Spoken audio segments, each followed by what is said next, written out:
Saudi আরবের রাজধানী রিয়াদের শিফা থানাধীন মুসা সানাইয়া শিল্প এলাকার একটি সোফা তৈরির কারখানায় ভয়াবহ অগ্নিকাণ্ডে ১৬ জন প্রবাসী বাংলাদেশি নিহত হয়েছেন।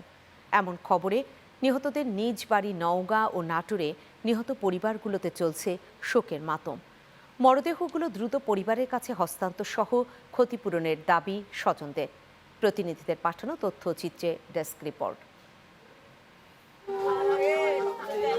সৌদি আরবের রিয়াদে একটি সোফা তৈরির কারখানায় অগ্নিকাণ্ডে দগ্ধ হয়ে নওগাঁয় ১৩ রেমিটেন্স যোদ্ধা নিহত হয়েছেন। এমন খবরে এলাকায় নেমে এসেছে শোকের ছায়া। মরদেহগুলো দ্রুত পরিবারের কাছে হস্তান্তর সহ ক্ষতিপূরণের দাবি স্বজনদের। বাবা স্বপ্ন দেখতে বাড়ি করে বাবা আসবে, বাবা বিয়া করবে, বাবা পরিবার লেখায় বাবা হারায় গেল।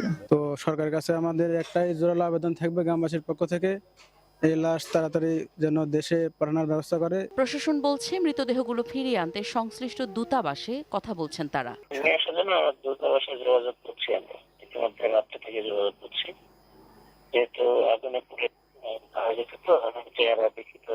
এদিকে একই কারখানায় কর্মরত নাটোরের ৩ জন নিহত হয়েছেন বলে নিশ্চিত করেছে প্রশাসন। মরদেহ দেশে আনতে অথবা তাদের এখানে স্থানীয়ভাবে যদি আবাসন থেকে শুরু করে অন্য কোনোভাবে সহযোগিতার প্রয়োজন হয়, আমরা আমাদের উপজেলা প্রশাসনের পক্ষ থেকে আইনানুগভাবে যতটুকু করা যায় আমরা সর্বোচ্চ সহযোগিতা।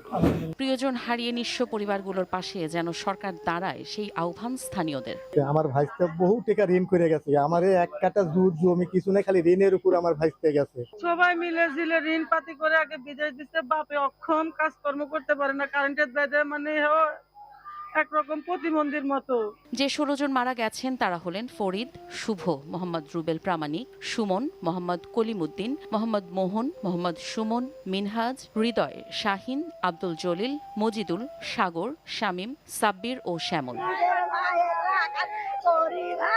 Channel 9 news desk.